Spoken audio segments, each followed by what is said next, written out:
नमस्कार दोस्तों, मैं सुनील अमृत। दृष्टि की पत्रिका ये आपकी फरवरी माह की, तो कंप्लीट फरवरी माह इसमें होने वाला है आपका। तो फरवरी माह का जो करंट अफेयर है, आज की इस वीडियो में उसको देखेंगे हम, उसको पढ़ेंगे। ठीक है? क्या-क्या इसमें पॉइंट हैं आपके। दृष्टि 2024 समसामयिकी घटनाओं पर वार्षिक संकलन। वर्ष ये आपका जो है 1 फरवरी से लेकर 1 फरवरी 2023 से लेकर देखिए 1 फरवरी 2023 से लेकर ठीक है 25 फरवरी 2024 तक इसमें जो है मोस्ट इंपोर्टेंट जो टॉपिक दिए गए हैं उन सब के बारे में बात करेंगे। 1 फरवरी 2023 से 25 फरवरी 2024 तक की जो घटनाएं हैं उनसे संबंधित जो घटनाएं हैं उन सब के बारे में बात करेंगे। चलिए करते हैं स्टार्ट। ठीक है, दृष्टि की पत्रिका है, दृष्टि की ये पत्रिका है तो इसका ही हम आंकलन करने वाले हैं और ये 21वां संवाद है इसका। चलिए जी, तो देखते हैं सबसे पहले सूक्ष्म। थोड़ा सा इसको बड़ा कर लेते हैं ताकि आपको अच्छी तरीके से दिखाई दे।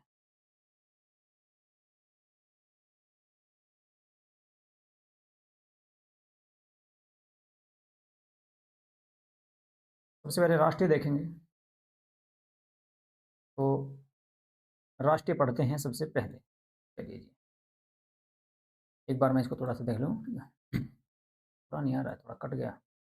एक मिनट, थोड़ा सा इसको छोटा कर लेते हैं जी। ये लो, अब शायद आपको जो है पूरा इसमें दिखाई दे रहा होगा जी। चलिए बड़ा करके थोड़ा सा बड़ा हो जाता है तो यहीं पे रखते हैं और शायद यहाँ पे जो है इसको ठीक आपको दिखाई दे रहा होगा। मैं कर लेता हूँ।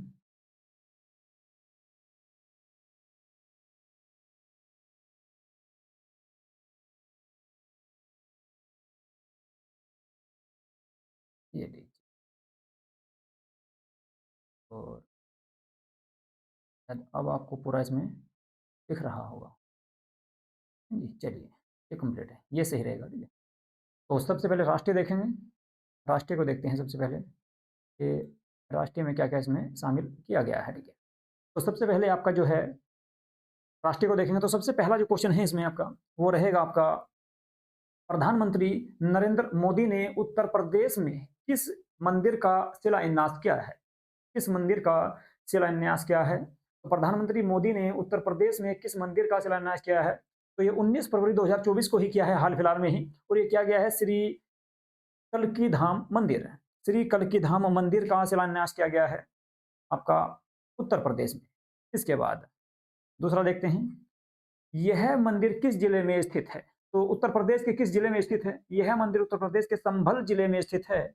उत्तर प्रदेश के संभल जिले में यह मंदिर स्थित है। इसके बाद अगला पॉइंट है, प्रथम digital India future skills summit 2024 कहां आयोजित किया गया। तो फरवरी 2024 में इसका आयोजन किया गया है। तो प्रथम digital India future skills summit 2024 में कहां आयोजित किया गया है। ये असम के गुवाहाटी में इसका आयोजन किया गया है। इसके बाद थोड़ा सा इसका मैं जो है, ये थोड़ा बड़ा है तो इसको छोटा कर लेता हूँ। चलिए जी, इसके बाद ये कहाँ पर है तो असम में गुवाहाटी में स्थित है। ये असम गुवाहाटी में स्थित है। इसके बाद इस सम्मेलन का आयोजन किसने किया। तो इस सम्मेलन का जो आयोजन किया गया है वो केंद्रीय इलेक्ट्रॉनिकी एवं सूचना प्रौद्योगिकी मंत्रालय ने राष्ट्रीय इलेक्ट्रॉनिकी एवं सूचना प्रौद्योगिकी संस्थान NIELIT के माध्यम से इसका आयोजन किया गया है। कहाँ पर किया गया है, गुवाहाटी में किया गया है जो असम में स्थित है।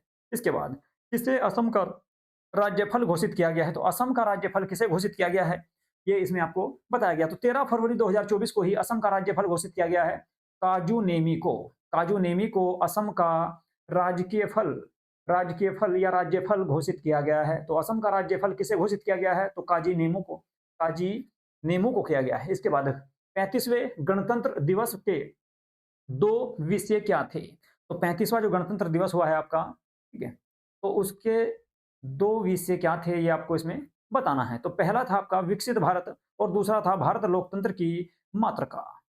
विकसित भारत और दूसरा था भारत लोकतंत्र की मातृका। इसके बाद 75वें गणतंत्र दिवस समारोह के मुख्य अतिथि कौन रहे हैं। तो फ्रांस के राष्ट्रपति इसके मुख्य अतिथि रहे थे। ठीक है, 26 जनवरी 2024 को इसका आयोजन किया गया था और इसे जो है इमैनुएल इमैनुएल मैक्रो इसके जो है मुख्य अतिथि रहे हैं, जो फ्रांस के राष्ट्रपति हैं। ये फ्रांस के राष्ट्रपति हैं मौजूदा। इसके बाद 35वें गणतंत्र दिवस परेड के लिए सर्वश्रेष्ठ झांकी का अवार्ड किस राज्य को दिया गया है? तो जो 75वां गणतंत्र दिवस हुआ है, उसमें जो परेड हुई थी, उसमें सबसे अधिक सर्वश्रेष्ठ जो झांकी का अवार्ड दिया गया है, प्रथम स्थान जो हासिल किया है वो उड़ीसा राज्य की झांकी ने किया है। उड़ीसा राज्य की झांकी ने किया है। इसमें जजों के पैनल के मूल्यांकन के आधार पर इसको आधारित किया गया था और उड़ीसा ने इसमें प्रथम स्थान किया है। उड़ीसा की झांकी किस थीम पर आधारित थी? तो उड़ीसा की जो झांकी थी वो किस थीम पर आधारित थी? विकसित भारत में महिला सशक्तिकरण। विकसित भारत में महिला सशक्तिकरण जो है इसका विषय था या थीम थी। इसके बाद 35वें गणतंत्र दिवस परेड के लिए जजों के पैनल के मूल्यांकन के आधार पर सर्वश्रेष्ठ झांकी मंत्रालय या विभाग का पुरस्कार किस मंत्रालय की झांकी को दिया गया है? तो यह जो दिया गया है पुरस्कार आपका संस्कृति मंत्रालय को दिया गया है। संस्कृति मंत्रालय को 75वें गणतंत्र दिवस परेड के लिए जजों के पैनल के मूल्यांकन के आधार पर सर्वश्रेष्ठ झांकी का पुरस्कार प्रदान किया गया है। तो किस मंत्रालय को? संस्कृति मंत्रालय को दिया गया है।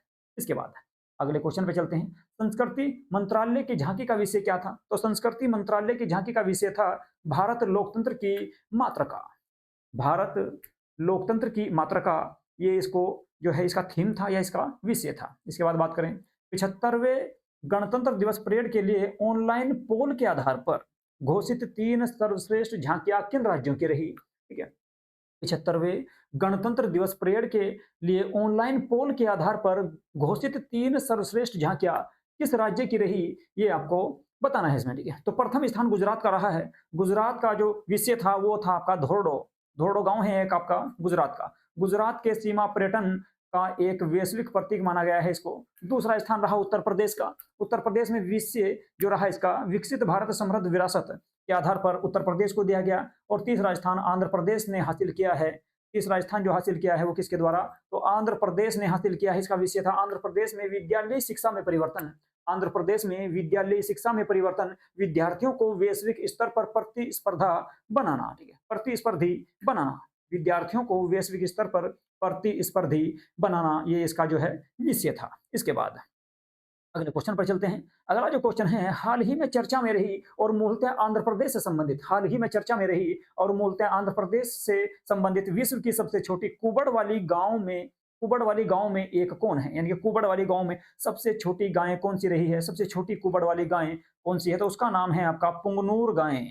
पुंगनूर गाय जो है आंध्र प्रदेश में है और ये सबसे छोटी गाय है। ठीक है, कुबड़ वाली सबसे छोटी गाय माना गया है इसको, इसका नाम है पुंगनूर गाय। ठीक है जी, चलिए इसके बाद अगले क्वेश्चन पे चलते हैं। अगला जो क्वेश्चन है आपका, अगले क्वेश्चन पे चलेंगे।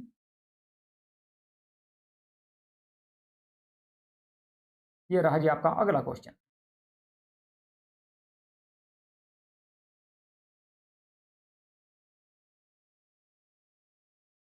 सामाजिक न्याय की प्रतिमा, सामाजिक न्याय की प्रतिमा का अनावरण कहां पर किया गया है? तो 19 जनवरी 2024 को 19 जनवरी 2024 को सामाजिक न्याय की प्रतिमा का अनावरण कहां पर किया गया है? ये किया गया है विजयवाड़ा, आंध्र प्रदेश में। तो विजयवाड़ा जो आंध्र प्रदेश में स्थित है, यहाँ पर जो सामाजिक न्याय की प्रतिमा का अनावरण किया गया है। इसके बाद यह किसकी प्रतिमा है? ये आपकी जो प्रतिमा है भारत के पहले कानून मंत्री जिनका नाम था doctor Bhimrao Ambedkar, doctor BR Ambedkar, जिसको संविधान की आज जो है संविधान का निर्माता भी माना जाता है, ठीक है, या कहा जाता है। तो डॉक्टर भीमराव अंबेडकर की प्रतिमा है, कहां पर लगाई गई है? विजयवाड़ा, आंध्र प्रदेश में लगाई गई है और इसी को सामाजिक न्याय की प्रतिमा के नाम से भी जाना जाता है। इसके बाद अगले क्वेश्चन पे चलते हैं। राज्य स्टार्टअप रैंकिंग 2022, राज्य स्टार्टअप रैंकिंग 2022 में 1 करोड़ से अधिक जनसंख्या वाले राज्यों में सबसे सर्वश्रेष्ठ प्रदर्शनकर्ता कौन है? तो ये जो है राज्य स्टार्टअप रैंकिंग 2022 में 1 करोड़ से अधिक जनसंख्या वाले राज्यों में सर्वश्रेष्ठ प्रदर्शनकर्ता कौन है? तो इसमें सर्वश्रेष्ठ प्रदर्शनकर्ता जो है आपके गुजरात पहले नंबर पे रहा है। गुजरात को प्रथम स्थान प्राप्त हुआ है। गुजरात के अलावा दूसरा नंबर कर्नाटक को मिला है और तीसरा नंबर केरल को दिया गया और चौथे नंबर पे रहा है तमिलनाडु। गुजरात, कर्नाटक, केरल एवं तमिलनाडु, इनको जो है सर्वश्रेष्ठ राज्य का दर्जा दिया गया है। बड़े राज्यों में बड़े राज्यों में या 1 करोड़ से अधिक आबादी वाले, जनसंख्या वाले राज्यों में राज्य स्टार्टअप रैंकिंग में सर्वश्रेष्ठ स्थान गुजरात ने प्राप्त किया है, दूसरा नंबर कर्नाटक को मिला है, तीसरा केरल और चौथा रहा है तमिलनाडु को। श्रेणी ए राज्यों में नेतृत्वकर्ता किन्हें घोषित किया गया है? श्रेणी ए राज्यों में नेतृत्वकर्ता किन्हें घोषित किया गया? तो आंध्र प्रदेश, असम, मध्य प्रदेश, उत्तर प्रदेश और उत्तराखंड को श्रेणी ए में रखा गया है। श्रेणी ए राज्यों में नेतृत्वकर्ता किन्हें घोषित किया गया है? तो पहले नंबर पर जो है आपका आंध्र प्रदेश है, असम है, मध्य प्रदेश है, उत्तर प्रदेश को चौथा स्थान इसमें प्राप्त हुआ है। इसके बाद उत्तराखंड भी इसमें शामिल है। अगले क्वेश्चन की बात करेंगे। अयोध्या में श्री राम जन्मभूमि मंदिर में श्री रामलला की मूर्ति की प्राण प्रतिष्ठा का आयोजन कब किया गया? ठीक है, मोस्ट इंपोर्टेंट रहेगा ये क्वेश्चन आपका। राम जन्मभूमि से लेकर संबंधित क्वेश्चन आपके आने की पूरी संभावना है। तो अयोध्या में श्री राम जन्मभूमि मंदिर में श्री रामलला की मूर्ति की प्राण प्रतिष्ठा का आयोजन कब किया गया? तो 22 जनवरी 2024 को ये डेट याद रखिएगा। ठीक है, आपके एग्जाम में शायद आ सकती है आगामी किसी भी परीक्षा में। तो 22 जनवरी 2024 को इसका अनावरण या इसका आयोजन किया गया। ठीक है, इसके बाद अयोध्या में श्री राम जन्मभूमि मंदिर का निर्माण किस पारंपरिक स्थापत्य कला शैली में किया गया है? मोस्ट इंपोर्टेंट है आपका।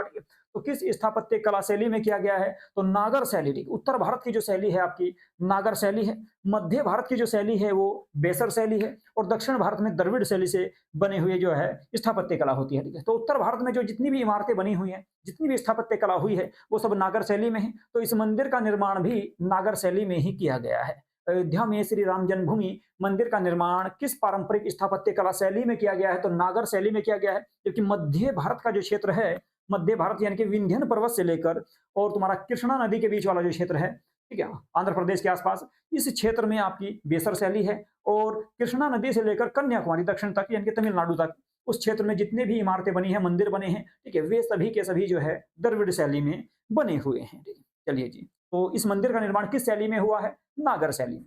अब बात करेंगे श्री राम जन्मभूमि मंदिर के मुख्य वास्तुकार कौन हैं? श्री राम जन्मभूमि मंदिर के मुख्य वास्तुकार कौन थे? तो चंद्रकांत सोमपुरा इनका नाम है, चंद्रकांत सोमपुरा। इनके द्वारा इस मंदिर का जो है ये इस मंदिर के मुख्य वास्तुकार रहे हैं। पहले क्वेश्चन की बात करें, श्री राम जन्मभूमि मंदिर का परिमाप यानी कि लंबाई, चौड़ाई और ऊंचाई क्या है? लंबाई, चौड़ाई, ऊंचाई कितनी है इसकी? ठीक है, तो ये क्वेश्चन भी आपका एग्जाम में आ सकता है कि वास्तुकार कौन थे? तो मुख्य वास्तुकार थे चंद्रकांत सोमपुरा। और इसकी लंबाई, चौड़ाई और ऊंचाई की अगर बात करें तो लंबाई है आपकी 380 फीट, लंबाई 380 फीट है। चौड़ाई की बात करें तो 250 फीट है। चौड़ाई कितनी है? तो 250 फीट है। और ऊंचाई की अगर बात करेंगे तो 161 फीट, 161 फीट जो है श्री राम जन्मभूमि मंदिर की ऊंचाई है। लंबाई की बात करें तो 340 फीट है, चौड़ाई की बात करें 250 फीट है, और ऊंचाई की अगर बात करेंगे तो 161 फीट है। इसके बाद अगले क्वेश्चन पर चलते हैं। अगला क्वेश्चन है आपका, भारत सरकार ने आयुष दीक्षा की आधारशिला कहाँ रखी है? भारत सरकार ने आयुष दीक्षा की आधारशिला 20 जनवरी 2024 को कहां पर रखी? तो केंद्रीय आयुर्वेद अनुसंधान संस्थान, केंद्रीय आयुर्वेद अनुसंधान संस्थान भुवनेश्वर जो उड़ीसा की राजधानी है, ठीक है, यहां पर इसकी आधारशिला रखी गई है। केंद्रीय आयुर्वेद अनुसंधान संस्थान भुवनेश्वर में इसकी आधारशिला रखी गई है। आयुष दीक्षा क्या है? आयुष दीक्षा क्या है? तो इसकी फुल फॉर्म क्या है? CCRAS, यानी central council of research in Ayurvedic science, central council for research in Ayurvedic sciences, इसकी फुल फॉर्म है एक मानव संसाधन विकास केंद्र। ठीक है, मानव संसाधन विकास केंद्र। इसका जो फुल फॉर्म है आपका आयुष दीक्षा क्या है? तो आयुष दीक्षा का जो फुल फॉर्म है आपका, ठीक है, वो है आपका CCSAS। इसकी फुल फॉर्म है central council for research in Ayurvedic sciences. इसके बाद अगले क्वेश्चन पे चलते हैं। असम के सर्वोच्च नागरिक सम्मान असम वैभव से किसे सम्मानित किया गया है? असम के सर्वोच्च नागरिक सम्मान असम वैभव से किसे सम्मानित किया गया है? तो ये 13 फरवरी 2024 को इन्हें सम्मानित किया गया है। रंजन गोगोई को इससे सम्मानित किया गया है। रंजन गोगोई को इससे सम्मानित किया गया है। अगले क्वेश्चन पे चलेंगे। 15 जनवरी 2025 को भारत मौसम विज्ञान विभाग की स्थापना के कितने वर्ष पूरे होंगे? तो इसके वर्ष पूरे होंगे आपके कितने? 50। आईएमडी के नाम से इसको जाना जाता है, आईएमडी के नाम से इसको जाना जाता है, ठीक है। तो भारत मौसम विज्ञान विभाग की स्थापना 25 जनवरी 2025 को कितने साल पूरे हुए? तो 150 साल यानी कि 150 साल इसके पूरे हुए हैं। अगला क्वेश्चन है, भारत के सर्वाधिक लंबे समुद्री पुल का क्या नाम है? भारत का जो सबसे लंबा समुद्री पुल है उसका जो नाम रखा गया है वो अटल बिहारी के नाम पर रखा गया है। अटल बिहारी वाजपेयी सिवड़ी नेहावा सेवा अटल सेतु इसका नाम है। अटल बिहारी अटल बिहारी वाजपेयी सिवड़ी नेहावा सेवा अटल सेतु इसका पूरा नाम है। और ये आपका कहाँ पर है? तो मुंबई में है, ठीक है। मुंबई के निकट है, ठीक है। यानी कि अरब सागर में है कुल मिलाकर, ठीक है। अरब सागर में, ठीक है, ये स्थित है। इसको किस अन्य नाम से भी जाना जाता है? तो Mumbai trans harbour link, Mumbai trans harbour link के नाम से भी इसको जाना जाता है। मुंबई ट्रांस हार्बर लिंक के नाम से भी इसको जाना जाता है। और इस पुल की अगर लंबाई की बात करें तो इस पुल की लंबाई है 21.8 किलोमीटर। 21.8 किलोमीटर इसकी लंबाई है। समुद्र में 16.5 किलोमीटर तक इसकी लंबाई है। 16.5 किलोमीटर समुद्र में है और 21.8 किलोमीटर कुल इसकी लंबाई है। अगर बात करें समुद्र समुद्र में तो 16.5 किलोमीटर है। वाइब्रेंट गुजरात, वाइब्रेंट गुजरात वैश्विक शिखर सम्मेलन, वैश्विक शिखर सम्मेलन 2024 का आयोजन कब किया गया? तो इसका जो आयोजन किया गया वो 10 से 12 जनवरी 2024 के बीच किया गया। 10 से 12 जनवरी 2024 के बीच इसका जो है आयोजन किया गया है। चलिए अगले क्वेश्चन पर चलते हैं। अगला जो क्वेश्चन है उसकी बात करेंगे। ये लीजिए जी, अगला क्वेश्चन आपके सामने आ चुका है। अगला क्वेश्चन है, वर्ष 2024 में इसका कौन सा संस्करण आयोजित किया गया? तो वर्ष 2024 में इसका 10वां संस्करण आयोजित किया गया है। वर्ष 2024 में इसका 10वां संस्करण आयोजित किया गया है।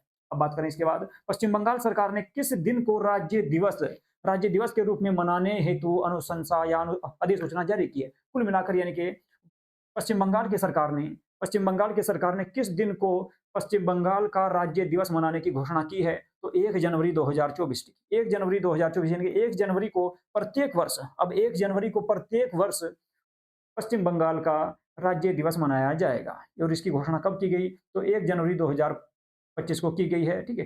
पोइला बैसाख, इस दिन जो पर्व होता है आपका पोइला बैसाख होता है। पोइला बैसाख बंगाली नववर्ष का प्रथम दिन होता है, ठीक है। बंगाली नववर्ष का प्रथम दिन इस दिन मनाया जाता है, 1 जनवरी को मनाया जाता है। इसके बाद पश्चिम बंगाल सरकार ने किस गीत को राज्य गीत के रूप में अधिसूचित किया है?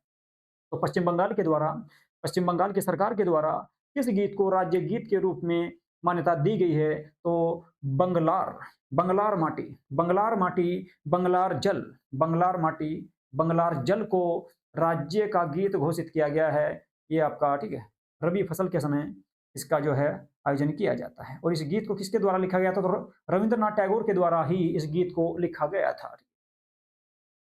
बंगलार माटी और बंगलार जल। इसके बाद इंडिया स्किल रिपोर्ट 2024 का जो 11वां संस्करण था किसके द्वारा प्रकाशित किया गया? इंडिया स्किल रिपोर्ट 2024 का 11वां जो संस्करण था वो किसके द्वारा प्रकाशित किया गया है? किसके द्वारा इसका प्रकाशन किया गया है ये इसमें आपको बताना है, ठीक है। तो इसका जो आंसर है वीबोक्स, वीबोक्स एक प्रतिभा मूल्यांकन एजेंसी, इसके द्वारा इसका आयोजन किया गया है। वीबोक्स के द्वारा इसका आयोजन किया गया है, एक प्रतिभा मूल्यांकन एजेंसी। इसके बाद रिपोर्ट के अनुसार कार्य के लिए, रिपोर्ट के अनुसार कार्य के लिए सबसे पसंदीदा राज्य कौन सा है? तो कार्य करने के लिए सबसे पसंदीदा जो राज्य बताया गया है वो बताया गया है आपका केरल। इंडिया स्किल रिपोर्ट में सबसे ज्यादा जो काम करने के लिए सबसे योग्य राज्य जो बताया गया है, पसंदीदा राज्य जो बताया गया है वो केरल को माना गया है। केरल को सबसे पसंदीदा राज्य माना गया है। इसके बाद समग्र युवा नियोजनिता, समग्र युवा नियोजनिता कितनी है? तो 51.25% है, 51.25% है। इसके बाद सर्वाधिक रोजगार योग्य प्रतिभा उपलब्धता वाले राज्यों में से कौन है? सबसे अधिक रोजगार युवा प्रतिभा जो उपलब्ध है वो किस राज्य में है? तो हरियाणा में, हरियाणा का पहला नंबर है। उसके बाद महाराष्ट्र आता है, महाराष्ट्र के बाद आपका आंध्र प्रदेश और उत्तर प्रदेश, इसके बाद केरल और तेलंगाना का स्थान आता है। यानी कि हरियाणा, महाराष्ट्र और आंध्र प्रदेश, यानी कि आंध्र प्रदेश के बाद आपका उत्तर प्रदेश का जो स्थान आता है चौथा नंबर आता है। पहले नंबर पर हरियाणा है, दूसरे पर महाराष्ट्र है, तीसरे नंबर की बात करें तो आंध्र प्रदेश आएगा, चौथे नंबर पर उत्तर प्रदेश है, चौथे के बाद पांचवें नंबर पर केरल है और इसके बाद तेलंगाना है आपका। रोजगार योग्य युवाओं की सबसे अधिक संख्या किस राज्य में है? रोजगार योग्य युवाओं की सबसे अधिक संख्या की बात करें तो हरियाणा है इस रिपोर्ट के अनुसार। हरियाणा में 76.47% योग्य रोजगार करने के लिए योग्य युवा हैं। तो सबसे ज्यादा किस राज्य, देखो जनसंख्या की अगर बात करें तो सबसे अधिक उत्तर प्रदेश में है, लेकिन रोजगार योग्य युवाओं की अगर बात करें तो सबसे ज्यादा किस राज्य में है, तो हरियाणा राज्य में सबसे अधिक रोजगार योग्य युवा है।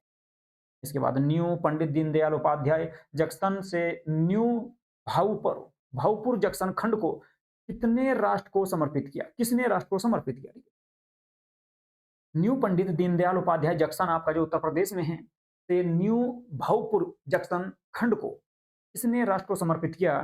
तो ये कार्य भारत के प्रधानमंत्री श्री नरेंद्र मोदी जी के द्वारा किया गया।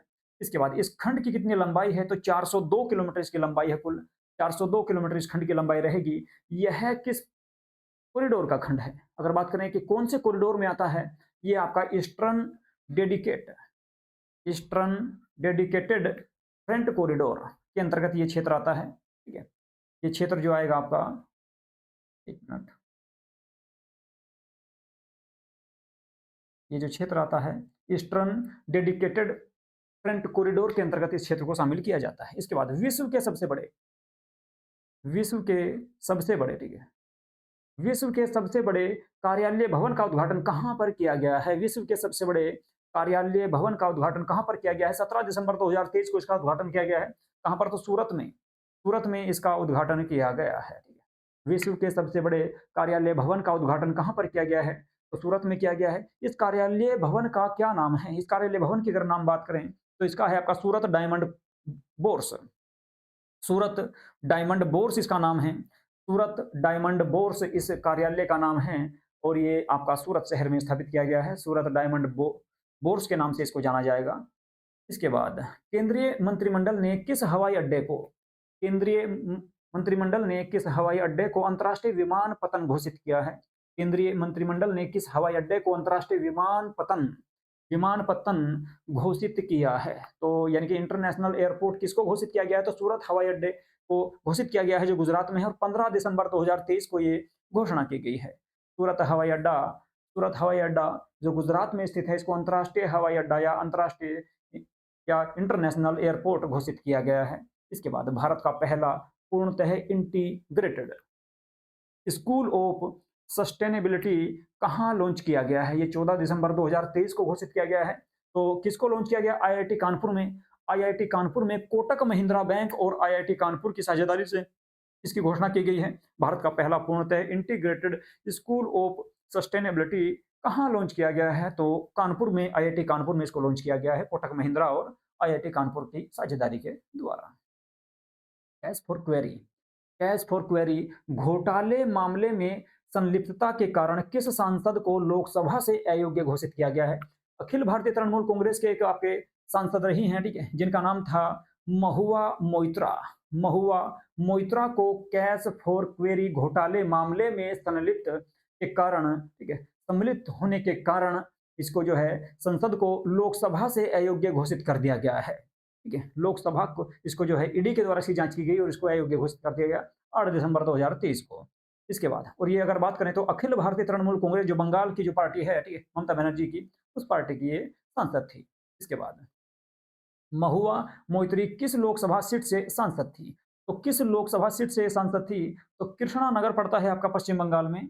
कृष्णा नगर पश्चिम बंगाल से ये सांसद थी कि जो है, और इनकी सांसद जो है, इनकी सीट को या इनकी मेंबरशिप को लोकसभा से रद्द कर दिया गया है। इसके बाद किसके द्वारा क्राइम इन इंडिया 2022 रिपोर्ट जारी की गई? 3 दिसंबर 2023 को इस रिपोर्ट को जारी किया गया। राष्ट्रीय अपराध रिकॉर्ड ब्यूरो एनसीआरबी के द्वारा इसको जो है पेश किया गया था। एनसीआरबी के द्वारा, राष्ट्रीय अपराध रिकॉर्ड ब्यूरो के द्वारा है ना, इस रिपोर्ट को जारी किया गया, जिसका नाम है क्राइम इन इंडिया 2022। 3 दिसंबर 2023 को पेश की गई थी। इसके बाद चलिए जी, इसके बाद बात करें, रिपोर्ट के अनुसार प्रति लाख जनसंख्या पर अपराध दर वर्ष 2021 के 445.9 से घटकर 2022 में कितनी हो गई है? ठीक है, इस रिपोर्ट के अनुसार प्रति लाख जनसंख्या पर, यानी कि 1 लाख जनसंख्या पर 2021 में 445.9 अपराध हो रहे थे, जो 2022 में घटकर 442.2 हो गए हैं। बात करें प्रति लाख जनसंख्या पर सबसे कम अपराध किस महानगर में हो रहे हैं? प्रति लाख जनसंख्या पर सबसे कम अपराध की अगर बात करें तो किस महानगर में दर्ज हुए? तो कोलकाता। कोलकाता में सबसे कम अपराध दर्ज हुए हैं। तो कलकत्ता में सबसे कम अपराध दर्ज हुए हैं। कलकत्ता में सबसे कम अपराध दर्ज हुए हैं। ठीक है जी। तो कलकत्ता का इसमें जो है पहला स्थान है, यानी कि कलकत्ता में सबसे कम अपराध दर्ज हुए हैं। इसके बाद अगले क्वेश्चन की बात करेंगे। अगला क्वेश्चन है, विश्व के पहले पोर्टेबल अस्पताल का अनावरण कहाँ किया गया है? विश्व के पहले पोर्टेबल अस्पताल का अनावरण कहाँ पर किया गया है? 2 दिसंबर 2023 को 2 दिसंबर 2023 को गुरुग्राम हरियाणा में इसका आयोजन या अनावरण किया गया है। विश्व के पहले पोर्टेबल विश्व के पहले पोर्टेबल विश्व के पहले पोर्टेबल अस्पताल का अनावरण कहाँ पर किया गया है? गुरुग्राम हरियाणा में इसका जो है अनावरण किया गया है।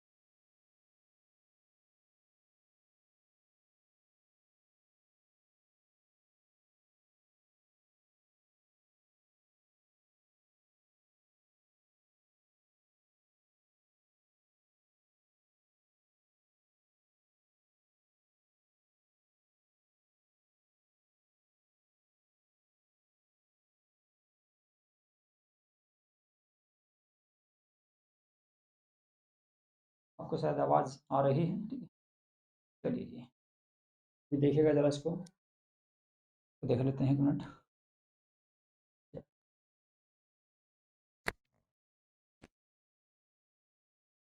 चलिए, शायद आवाज अब आपको सही आ रही है। ठीक है, मेरी आवाज सही से आपको सुनाई दे रही होगी। ठीक है, चलिए अगले क्वेश्चन पे चलते हैं।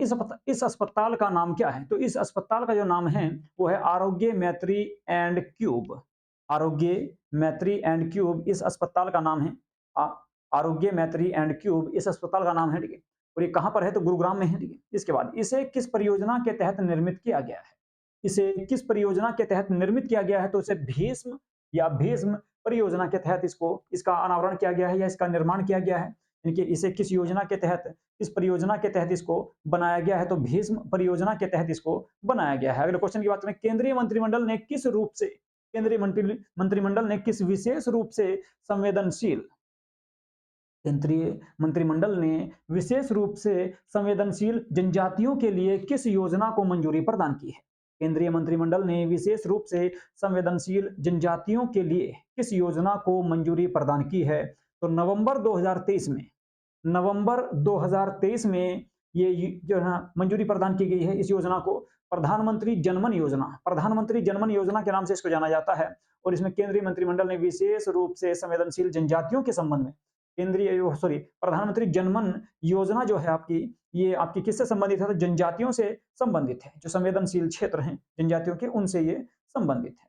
इसके बाद प्रधानमंत्री जनमन का विस्तारित रूप क्या है, यानी कि इसकी फुल फॉर्म क्या है? तो प्रधानमंत्री जनजाति आदिवासी न्याय महाअभियान। प्रधानमंत्री जनजाति आदिवासी न्याय महाअभियान इसका पूरा नाम है। इसके बाद अगले क्वेश्चन पे चलेंगे। द हम्प नामक द्वितीय विश्व युद्ध संग्रहालय का उद्घाटन कहाँ किया गया है? द हम्प नामक द्वितीय विश्व युद्ध संग्रहालय का उद्घाटन कहाँ पर किया गया है? ये 29 नवंबर 2023 में किया गया। पासीघाट पड़ता है अरुणाचल प्रदेश में। पासीघाट अरुणाचल प्रदेश में इसका अनावरण किया गया है। द हम्प नामक दूसरा विश्व युद्ध संग्रहालय बनाया गया है कहाँ पर? पासीघाट अरुणाचल प्रदेश में। कब? 29 नवंबर 2023। इसके बाद अगले क्वेश्चन की बात करेंगे। केंद्रीय मंत्रिमंडल ने किस समूह को ड्रोन उपलब्ध कराने से संबंधित एक योजना को मंजूरी दी है? केंद्रीय मंत्रिमंडल ने किस समूह को ड्रोन उपलब्ध कराने से संबंधित एक योजना को मंजूरी प्रदान की है? 29 नवंबर 2023 को यह योजना प्रदान की गई है। और महिला स्वयं सहायता समूह, ठीक है, इस योजना को मंजूरी प्रदान की गई है। किसके द्वारा? तो केंद्रीय मंत्रिमंडल के द्वारा। कब? 29 नवंबर 2023 को, जिसे SHGS के नाम से भी जाना जाता है। बात करने के लिए क्वेश्चन की, अगला जो क्वेश्चन है आपका वो है आपका 10,000वें जन औषधि केंद्र का उद्घाटन कहाँ किया गया है? 10,000वें जन औषधि केंद्र का जो उद्घाटन किया गया है वो 30 नवंबर 2023 को किया गया एम्स देवघर झारखंड में इसका अनावरण किया गया है या उद्घाटन किया गया है। अगले क्वेश्चन की बात करें, आयुष्मान भारत हेल्थ और वेलनेस सेंटर का नाम बदलकर क्या कर दिया गया? ठीक है, आयुष्मान भारत हेल्थ और वेलनेस सेंटर का नाम बदलकर क्या कर दिया गया है? तो 26 नवंबर 2023 को इसका नाम बदलकर आयुष्मान आरोग्य मंदिर कर दिया गया। आयुष्मान आरोग्य मंदिर इसका नाम कर दिया गया है, ठीक है। आयुष्मान आरोग्य मंदिर इसका नाम कर दिया गया है। अगले क्वेश्चन की बात करें, अगला क्वेश्चन है आपका, काशी तमिल संगमम का दूसरा चरण कब आयोजित किया जाएगा या कब किया गया? ठीक है। काशी तमिल संगमम का दूसरा चरण कब आयोजित किया गया? तो इसका आयोजन जो है 17 से 30 दिसंबर 2023 के बीच किया गया। 17 से 30 दिसंबर 2023 के बीच में इसका आयोजन किया गया है, ठीक है। काशी तमिल संगमम का दूसरा जो चरण आयोजित किया गया है और ये काशी में हुआ है, वाराणसी में, ठीक है। इसके बाद ये है संगमम कहाँ आयोजित किया गया? तो वाराणसी उत्तर प्रदेश में इसका आयोजन किया गया है। वाराणसी उत्तर प्रदेश में गंगा नदी के तट पर इसका आयोजन किया गया है। इसके बाद अगला क्वेश्चन की बात करें, गुजरात ने किस मछली को राज्य मछली घोषित किया है? गुजरात ने 21 नवंबर 2023 को, गुजरात ने 21 नवंबर 2023 को किस मछली को राज्य मछली का दर्जा देने की बात कही गई है, प्रस्ताव पास किया है? तो घोल मछली, ठीक है। घोल मछली को गुजरात की राज्य मछली के नाम से जाना जाएगा अब। इसके बाद किस राज्य ने रिस्पॉन्सिबल रिस्पॉन्सिबल टूरिज्म मिशन को संयुक्त राष्ट्र विश्व पर्यटन संगठन की ग्लोबल केस स्टडीज लिस्ट में शामिल किया है? तो 21 नवंबर 2023, 21 नवंबर 2023 को ये घोषणा की गई है और केरल को शामिल किया गया है इसमें, ठीक है। तो किस राज्य के रिस्पॉन्सिबल टूरिज्म मिशन को संयुक्त राष्ट्र विश्व पर्यटन संगठन WTO की ग्लोबल केस स्टडीज लिस्ट में शामिल किया है? तो केरल को शामिल किया गया है। विश्व के पहले 3D प्रिंटेड मंदिर का अनावरण कहाँ किया गया है? तो विश्व के पहले 3D प्रिंटेड मंदिर का अनावरण कहाँ पर किया गया है? तो सिद्धिपेट, ये तेलंगाना में है। सिद्धिपेट तेलंगाना में किया गया। कब किया गया? तो 22 नवंबर 2023 को, 22 नवंबर 2023 को इसका अनावरण किया गया है। इसके बाद साथी पोर्टल किसके द्वारा या किनके द्वारा लॉन्च किया गया? साथी पोर्टल की अगर बात करें तो किनके द्वारा लॉन्च किया गया है? ये लॉन्च किया गया है आपका केंद्रीय शिक्षा मंत्रालय और आईआईटी कानपुर के द्वारा। केंद्रीय शिक्षा मंत्रालय और आईआईटी कानपुर के द्वारा इसका अनावरण किया गया, इसको लॉन्च किया गया है। साथी का पूर्ण रूप क्या है अगर इसकी बात करें तो self assessment test and help for entrance examination. Self assessment test and help for entrance examination इसकी फुल फॉर्म है। इसी को साथी के नाम से जाना जाता है, SATHEE के नाम से इसको जाना जाता है। अग्नि पहल किस मंत्रालय द्वारा लॉन्च की गई है? अग्नि पहल की अगर बात करें तो किस मंत्रालय ने लॉन्च की है? तो ये नवंबर 2023 को इसको लॉन्च किया गया। केंद्रीय आयुष मंत्रालय के द्वारा इसे लॉन्च किया गया है। अग्नि का पूर्ण रूप क्या है? अग्नि का पूरा रूप क्या है? ठीक है। अग्नि के नाम से एक आपकी बैलिस्टिक मिसाइल भी है। तो अग्नि का पूर्ण रूप क्या है? आयुर्वेद ज्ञान नैपुण्य पहल। आयुर्वेद ज्ञान नैपुण्य पहल इसकी फुल फॉर्म है, ठीक है। किस शहर से विकसित भारत संकल्प यात्रा का शुभारंभ किया गया है? 15 नवंबर 2023 को किस शहर से विकसित भारत संकल्प यात्रा का अनावरण या शुभारंभ किया गया? तो खूंटी आपका, ठीक है। खूंटी झारखंड में स्थित है। खूंटी जो है आपका झारखंड में स्थित है और यहां से इसकी शुरुआत की गई है। खूंटी झारखंड से इसकी शुरुआत की गई। किस राज्य द्वारा हर बच्चे के लिए हर अधिकार, किस राज्य के द्वारा किस राज्य द्वारा हर बच्चे के लिए हर अधिकार अभियान लॉन्च किया गया? हर बच्चे के लिए हर अभियान लॉन्च किया गया है आपका उत्तर प्रदेश की सरकार के द्वारा या उत्तर प्रदेश के द्वारा 18 नवंबर 2023 को। City investment to innovate city investment to innovate integrate and sustain 2.0 यानी कि सिटीज 2.0 चैलेंज कहाँ लॉन्च किया गया? तो ये लॉन्च किया गया है आपका 26 नवंबर 2023 को नई दिल्ली में। 26 नवंबर 2023 को नई दिल्ली में यह लॉन्च किया गया है। इसके बाद सिटीज 2.0 का मुख्य उद्देश्य क्या है? एकीकृत अपशिष्ट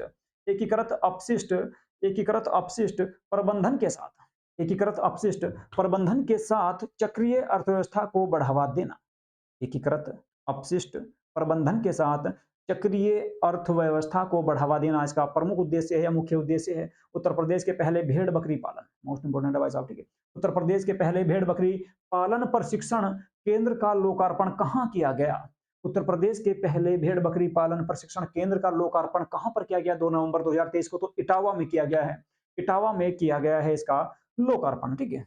इटावा में इसका लोकार्पण किया गया है, ठीक है। तो ये कुछ जो है आपके मोस्ट इंपोर्टेंट क्वेश्चन थे आपके नवंबर से लेकर फरवरी 2025 तक, फरवरी 2024 तक। ये आपके नवंबर से लेकर 1 नवंबर से लेकर और फरवरी जो है ना 25 फरवरी 2024 तक के कुछ मोस्ट इंपोर्टेंट क्वेश्चन थे, ठीक है। तो जो मैंने आपको आज की इस छोटी सी क्लास में कराए हैं, ठीक है। तो जिन बच्चों ने चैनल को सब्सक्राइब नहीं किया है, वे सभी चैनल को सब्सक्राइब ज़रूर कर लें और वीडियो को ज़्यादा से ज़्यादा लाइक करें तथा शेयर करें, ठीक है? तो आज की क्लास को जो है करेंगे यहीं पे समाप्त, ठीक है? और जिन बच्चों ने चैनल को सब्सक्राइब नहीं किया है, वे सभी चैनल को सब्सक्राइब ज़रूर कर लें।